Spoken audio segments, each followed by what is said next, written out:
Hey y'all, welcome back. This is going to be video 3.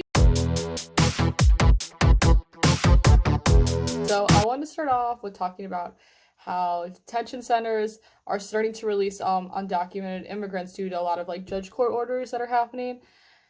So many people have been protesting the not protesting the release, but protesting for the release of many undocumented immigrants from these detention centers. Um, People have been going in their cars, essentially putting up posters in their car and then driving around these detention centers because people still want to uphold the social distancing um, agreement without while being able to like kind of use their freedom of voice still. And this is because many are concerned with the potential threat for COVID-19, like especially what it could pose on people trapped in detention centers that are cramped, unclean, and additionally without access to healthcare or medicine to treat people if they do get sick. Um, in fact, worries have actually become a reality to many of these people in detention centers. On March 30th, the first case of COVID-19 in a detention center in New Jersey was reported, and now the total amount of cases uh, is about 61 nationally. There's also been reports of at least 19 ICE employees who have tested positive for the virus. Some people who are currently trapped in these detention centers have actually been holding hunger strikes against the conditions of these detention centers and their fears for catching COVID-19. Um, Even like recently, an asylum seeker from Cuba who is currently in one of these detention centers enlightened us with the fact that like most people in detention centers don't even have access to soap. To soap. They get like maybe a bottle of shampoo a week and it has to last them. They have to use that for like hand soap or anything to clean themselves with, and that's it. And I think that is like literally disgusting that you cannot even provide people with fucking soap. Um and while many are being released, which is a good thing, there are still 33,863 people trapped in detention centers as of April 4th.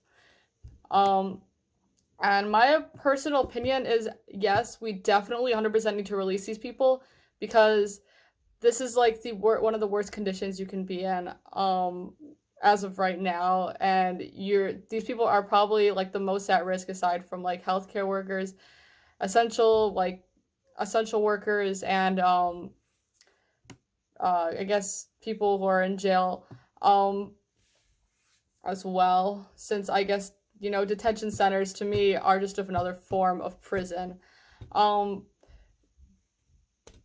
but I also think additionally we need to like assure undocumented immigrants that they can go to hospitals for treatment of COVID-19 and not be in fear of being deported or detained, because there's no point in releasing these people if they're not able to go to hospitals and they're not able to get help if they do get sick. Like there's still like a chance that these people can get sick once we release them, and they will be too scared to go to hospitals for fear of being deported or like things like that again. So I think we definitely need to like reassure these people that they are not at risk of being deported as of right now, and that they can go to hospitals to get help and to protect themselves.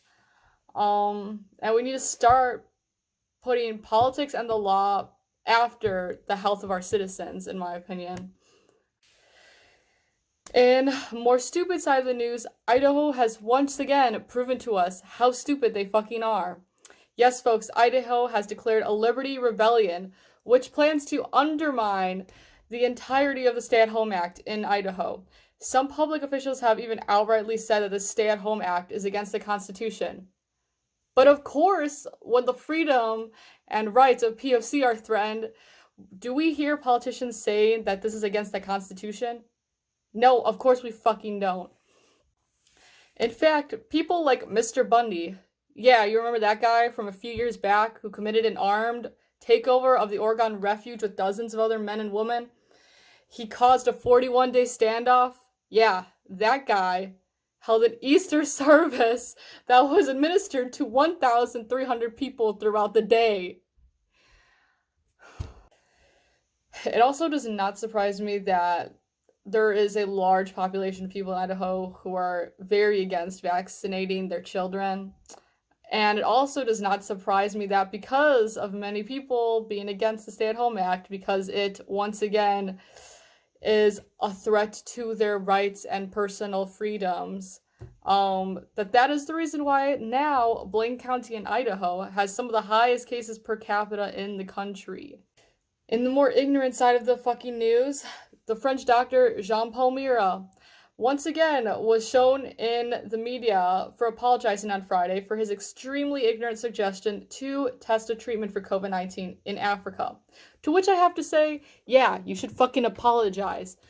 For those of you who do not know the storyline on this, let me tell you, this shit is whack. So essentially, two French doctors, one named Camille Locht, not sure if I'm saying that right, and the other being Jean-Paul Mira, were interviewed on a French television channel in which they were discussing test trials happening for a vaccine in Europe. To be honest with you, the conversation is pretty fucking racist. So, during this conversation, Mira asked, if I could be proactive, should we not do this study in Africa where there are no masks, treatment, or intensive care, a little bit like it's done, by the way, for certain AIDS studies or with prostitutes?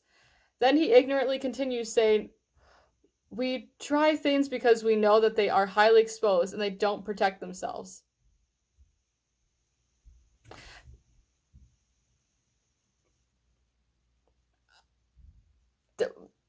That's not what happens.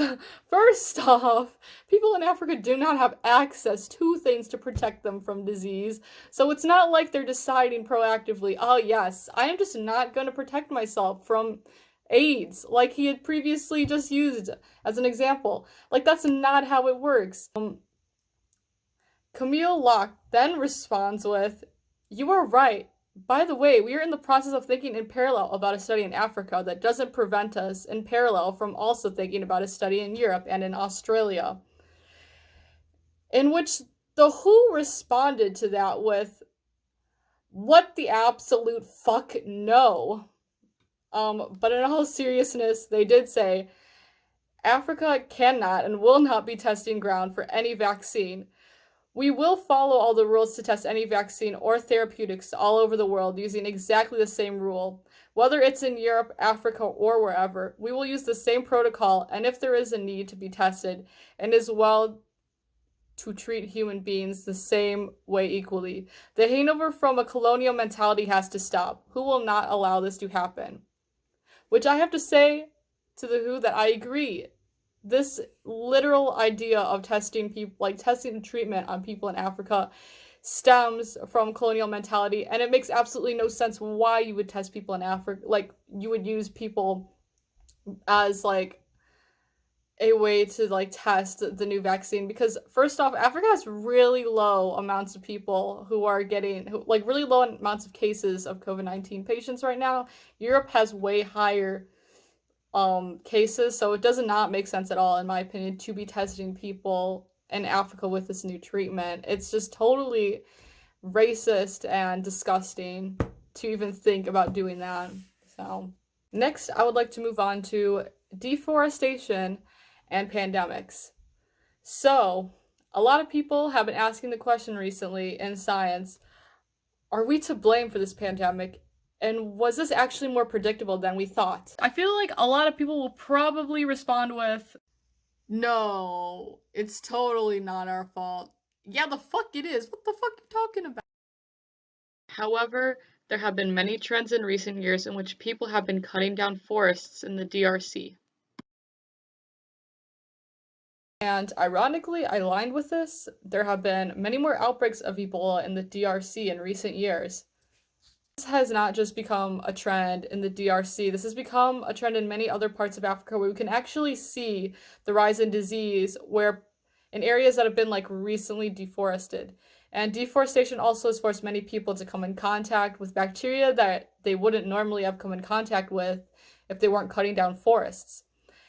Deforestation also creates a lot of settling of water because once you like put all these logs and pile them up, they start blocking off drainage, and then water begins to settle. And also, there's not as many trees soaking up all the water that is being produced. So there's an issue with that. When these pools of stagnant water start forming, we get mosquito breeding. Lots and lots and lots of mosquito breeding. We are also killing a lot more animals because of deforestation, which means that these viruses have less bodies to jump to, and once they have less bodies to jump to, they start changing in order to survive, and they start jumping to people. Ironically, people, what just happened not too long before the pandemic? The Brazilian fires burned and burned and burned miles and miles of wildlife. Honestly, I'm thinking of making an entire video on like the connection between deforestation and pandemics, and I'm probably going to include like more things about global warming, such as icebergs melting and things like that, in connection to like illness. But I'm not sure if I'm going to do it yet. So I guess if people are interested, like let me know, and I will try to make a video on that for sure. So I would like to end this video on telling people what's kind of going on in New York, the epicenter of the outbreak in the US currently. So New York has had over 10,000 deaths alone. And I believe the entire countrywide amount of deaths is like over 22,000, which is higher than any other country currently. But luckily it seems that the worst is over for New York. They've kind of been at a more consistent level for more than a week now, and the hopeful Governor Cuomo, I don't know how to say his name, has decided to write new plans for recovery and a slow but sure reopening of the state, which I support. Not to say we need to open up everything like right away, but I think the governor of New York is prepared to take every precaution needed and every step of the way when planning to slowly open up the economy again.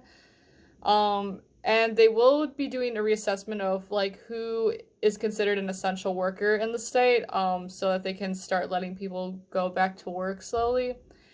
But I just hope that before they start like letting people go back out, that they are able to get their like numbers down significantly and not just decide to open it up when there's still a lot of cases, because then you're gonna see like a resurgence, which we don't want. So I hope you enjoyed the video, guys. I think this one is considerably shorter than my past videos, so hopefully you were able to actually stay awake. But I'm also going to be leaving my outlines to the videos down below as requested by some people. And again, I'll be sharing links and things like that down below.